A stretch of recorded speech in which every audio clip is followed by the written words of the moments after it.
राजस्थान में पंचायत और निकाय चुनाव की रार है कि थमने का नाम ही नहीं ले रही है। सड़क से लेकर सोशल मीडिया, फिर चाहे संसद हो या हर पंचायत और निकाय चुनाव को लेकर हर जगह चर्चाएं हो रही हैं। इसी बीच में कोर्ट में लगातार पंचायत चुनाव को लेकर मामला चल रहा है। सुप्रीम कोर्ट ने गुरुवार को राजस्थान में पंचायत और निकाय चुनाव कराने में कथित देरी को लेकर दायर याचिका में हस्तक्षेप करने से इनकार कर दिया है। देश की सबसे बड़ी अदालत ने विशेष अनुमति याचिका को खारिज कर दिया है। साथ ही याचिकाकर्ता को समक्ष मंच के समक्ष उपयुक्त उपाय अपनाने की स्वतंत्रता भी प्रदान कर दी है। भारत के माननीय मुख्य न्यायाधीश न्यायमूर्ति सूर्यकांत, माननीय न्यायमूर्ति जयमाल्या बागची और माननीय न्यायमूर्ति विपुल एम पंचोली की पीठ ने बिहारी लाल रणवा बनाम राज्य राजस्थान एवं अन्य शीर्ष वाले मामले की सुनवाई की।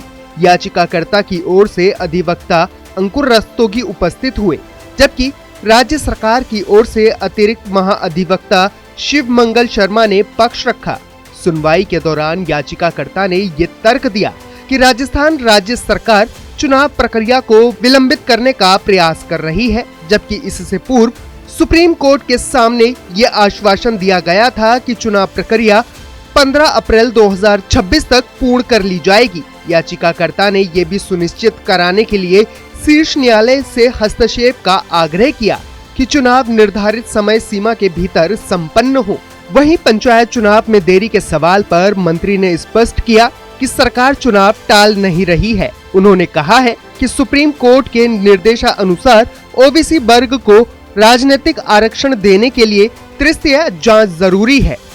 पिछली कांग्रेस सरकार ने ओबीसी आयोग का गठन नहीं किया था, जबकि हमारी सरकार ने आते ही आयोग बनाया था। अब जैसे ही आयोग की रिपोर्ट आएगी, सरकार चुनाव कराने को तैयार है। उन्होंने संकेत दिया कि चुनाव 15 अप्रैल के आसपास हो सकते हैं।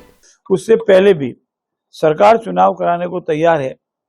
अगर इंडियन नेशनल कांग्रेस ये कहे कि ओबीसी वर्ग को राजनीतिक आरक्षण का लाभ नहीं देना है चुनावों में, चाहे पंचायत राज चुनाव है, चाहे नगर निकाय चुनाव है, और बिना उसे तो वो सार्वजनिक रूप से अपना स्टैंड क्लियर करे, सरकार चुनाव कराने को तैयार है।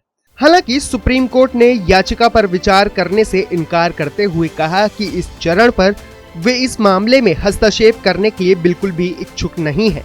पीठ ने ये भी कहा कि यदि 15 अप्रैल 2026 तक चुनावी प्रक्रिया पूर्ण करने संबंधित हाईकोर्ट निर्देशों के अनुपालन को लेकर याचिकाकर्ता कोई भी शिकायत करता है, तो वह कानून के अनुसार हाईकोर्ट या किसी अन्य उपयुक्त मंच के समक्ष जाने के लिए स्वतंत्र है।